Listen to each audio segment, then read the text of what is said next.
Okay, I wanted to show you guys my pirated counterfeit copy of Rockman 7, which is Mega Man 7 in the US, and it looks like it was actually made to fit inside of a US Super Nintendo instead of the Japanese Super Famicom.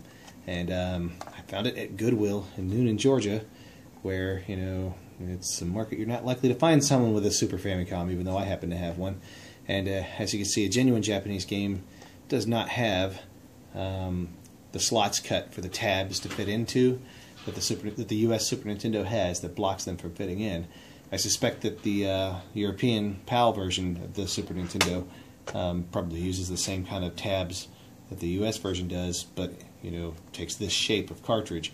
So it was probably changed like that to make it fit inside of a PAL Super Nintendo.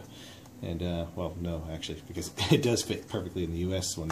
The PAL one probably has a different problem of its own, just from frequency differences or some other kind of region lock. But you don't see very many counterfeit Super Nintendo games or Super Famicom games, usually because of the CIC lockout chip. It wasn't easy to defeat like the NES version was. You didn't just have to zap it to get it stuck in its boot loop. You didn't have to... apparently it had to maintain its communication while the game executed for the game to keep working, where the NES version you could just cut the leg of the chip and completely circumvent it.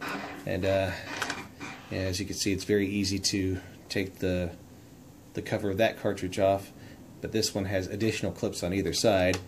And no, when I found it, it didn't have this mess here. That came after I lost my patience looking for one of my game bits and tried to use a melted pin, because many years ago I thought, oh, this is a counterfeit, it's not like it's worth anything, so I don't care if I mangle it using the melted pin trick. But now I realize that there weren't very many counterfeit Super Nintendo games or Super Famicom games, so that was not a good idea. And actually I've broken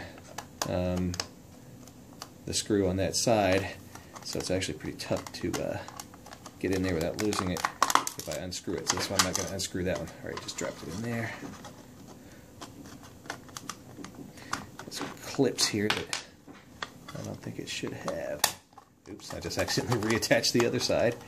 Sorry. Got this side off easily enough before. There we go. And here we go. And I think I just dropped the screw somewhere. I'll find it later.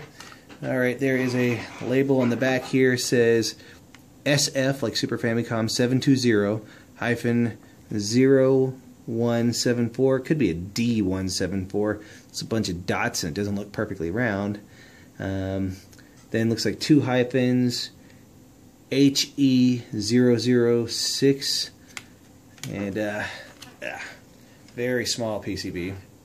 Has a glop top chip on it. This does not say CIC, so they didn't gut it from.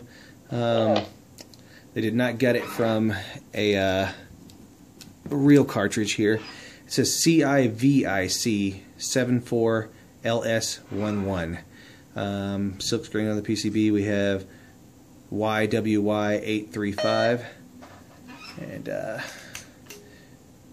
84-2 back here.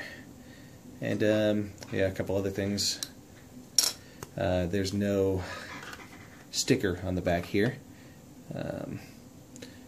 It's just, you know, it's also in English compared to the Japanese one that's not in English.